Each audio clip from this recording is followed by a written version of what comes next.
I'm Alexis Ohanian. I've spent the last 13 years as a tech entrepreneur and investor, co-founding Reddit.com, Initialized Capital, and a few other things along the way. Hey, you must be Al. I am Al. What's up, Good to man? meet you, I'm Alexis. Big fella. Don't usually get to see eye to eye. That's right. There are lots of things that I wish I knew back then when I was starting out. How's it going, Alexis? How you doing, brother?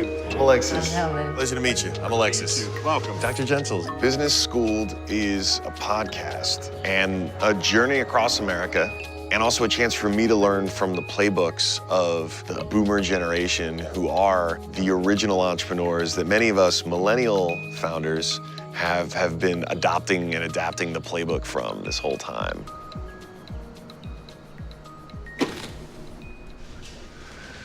Let's see what we can find.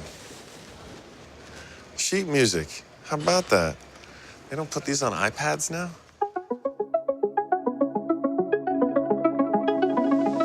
Can you take me back? Because you've been in this now for 39 years? 39 years, be 40 years. 1984, I saw a prototype of a music instrument called the Kurzweil K250. And it was the first synthesizer that played back digital recordings of other instruments. And I thought, man, that's really cool. I could use that Kurzweil in my own studio. And I quickly got the reputation of being the guy that knew more about this Kurzweil K250 than anyone else. Mom is the CEO, and as she would say it, Jan makes the bags and I sell the bags. How did this get started? Well, I think what prompted all this was the change in airline restrictions after 9/11. For me, it was 2008. The market crashed. We lost most of our retirement. Soon, these famous artists were flying me all around the world to help fix their machine, put the new sounds in it, new upgrades. Stevie Wonder and Kenny Rogers and Dolly Parton and all these old famous artists. And you fast forward to today, we've expanded and we sell basically everything you see on stage or in a studio, in a church, that sort of thing. One day I went to pick up a quilt, and Alan said, "Well, what quilt are you picking up, Mom?" And I said, I don't even remember what it is. And he said, "Well, are you just like really forgetful or what's going on?" And I said, "It's been there a year." How? Why did it take so long? So backed up. Ding, ding. It's like, is that a thing? Could you do this? I can't emphasize enough, how small the vision was for it. The idea was just put a machine in a building and let Mom cook on it. Founders who have more experience, they've got the wisdom to know that this takes time and you have to be thinking long term, and that being impatient or making rash decisions for the short term while foregoing what makes sense in the long term is a fool's errand.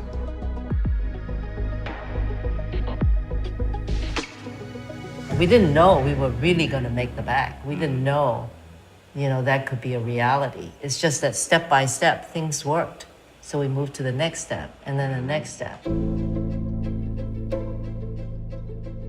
I want to go back to this moment.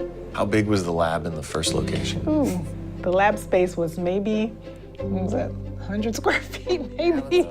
Okay. Maybe. It's intimate. It was very intimate. It was like a closet. I started by doing a lot of work for other shops. It kind of just grew very lightly at first, but around my hobby. We had one store in downtown San Diego. We started with that one building. Then a year and a half, we were busting at the seams. That was our whole world, and now we're in 27 buildings. People were coming from all over. I started building 2 and 3 cars at a time. I had an employee, then I had 2 employees. I was the 13th employee at the time, so it was tiny. The next year we had 20 employees. When we started, we only had 2 styles. 8 years later, 17 styles. Everything is related This entire city to the block. quilting business. Quilts. So you built this whole downtown? Yeah. We have 950 team members. I have 400 sales engineers. They all have somewhere between 3,000 to 5,000 customers. You kind of need to think like a franchise, even if you don't want a franchise, just for efficiency. Founders can't be everywhere at all times anymore. In its own way, it's a challenge to grow so fast. Now we're saying our flagship is our website, and our brick and mortar stores complement that flagship. As a boss, my mom is great. She's probably the most patient, understanding, and wise boss that I could have ever imagined. The greatest boss ever.